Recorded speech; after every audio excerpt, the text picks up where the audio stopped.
আসসালামু আলাইকুম, welcome back to my channel Fauzia's mom. আমি আজকে আবার চলে এসেছি ভর্তা প্রেমীদের জন্য খুবই মজাদার একটি ভর্তার রেসিপি নিয়ে। এতটা টেস্টি ভর্তাটা খেতে একবার না ট্রাই করলে বুঝতেই পারবেন না।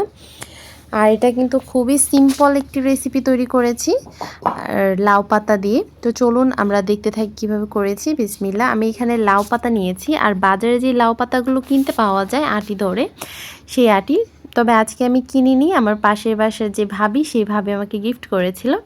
তো লাউ পাতাগুলো আসলে 2-3 দিন থাকার কারণে একটু ইয়েলো হয়ে গিয়েছে। তো আমি পাতাগুলো ডাটাগুলো ছাড়িয়ে তারপর সুন্দর করে বেছে ভালো করে ধুয়ে একটি কড়াইয়ে সেদ্ধ করতে দিয়ে দিচ্ছি, সামান্য একটু লবণ দিয়ে। চাইলে লবণ ছাড়াও সেদ্ধ করে নিতে পারেন। আমি আস্ত পাতাই নিয়েছি, আপনারা টুকরো টুকরো করে নিতে পারেন। ঢেকে খুব ভালো করে সেদ্ধ করে নিলে রেডি। আর চেষ্টা করবেন পানিটা যেন পুরোপুরি শুকিয়ে যায়। এবার সেটা উঠিয়ে নিয়ে একই কড়াইয়ে আমি দিয়ে দিচ্ছি তিল। খুবই মজাদার একটি খাবার তিল, আর এই তিলটা দিয়েই আজকে আমি তৈরি করব। তো তিলটাকে আমি একদম অল্প আঁচে আস্তে আস্তে ভেজে নিচ্ছি, একদম পুড়িয়ে ফেলা যাবে না, লাল লাল করে ভেজে তুলে নিতে হবে। আর যদি তিল হাতের কাছে না থাকে আপনারা চাইলে এটা অ্যাভয়েড করতে পারেন, তবে তিলটা দিলে এটা টেস্টটা বহুগুণে বেড়ে যায়। তিলটা ভাজা হয়ে গিয়েছে, এবার তিলটা আমি এক সাইডে উঠিয়ে রেখে দিচ্ছি। এদিকে দিয়ে দিচ্ছি বাদাম। আমাদের যে দেশীয় বাদাম রয়েছে সেই বাদামগুলোই আমি নিয়েছি, আর বাদামগুলোকেও আমি খুব সুন্দর করে ভেজে নিচ্ছি। আর বাদাম মানেই তো খুবই মজাদার একটি ফুড।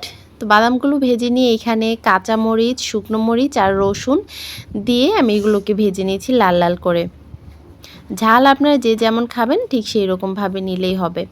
এবারে আমি মরিচগুলো, রসুন আর বাদাম, তিল একসঙ্গে একটু ব্লেন্ড করে নিচ্ছি একই সঙ্গে।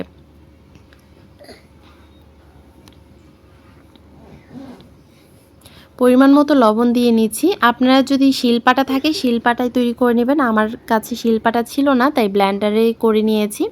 তবে শিলপাটার বাটা হচ্ছে সব থেকে বেশি টেস্টি হয় ভর্তাটা। তো আমি পাতাটাকেও ব্লেন্ড করে নিয়েছি, একই সঙ্গে সবগুলো ব্লেন্ড করে নিয়ে আমি এখানে কিছু কাঁচা পেঁয়াজ লবণ দিয়ে মেখে তারপর আমি সবগুলো একসঙ্গে ভালো করে মেখে নিচ্ছি। উপর থেকে কিছুটা সরষে তেল দিয়ে দিচ্ছি।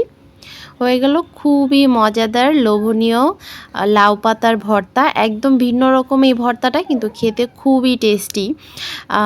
একবার চাইলে আপনারা ট্রাই করে দেখতে পারেন। আর এতটুকু পর্যন্ত যদি আমার রেসিপিটা ভালো লেগে থাকে লাইক, কমেন্ট, শেয়ার করতে ভুলবেন না। চ্যানেলটিকে সাবস্ক্রাইব করে চ্যানেলটির পাশে থাকবেন। ধন্যবাদ সবাইকে, ভালো থাকবেন সবাই। আজ এ পর্যন্তই, আল্লাহ হাফিজ।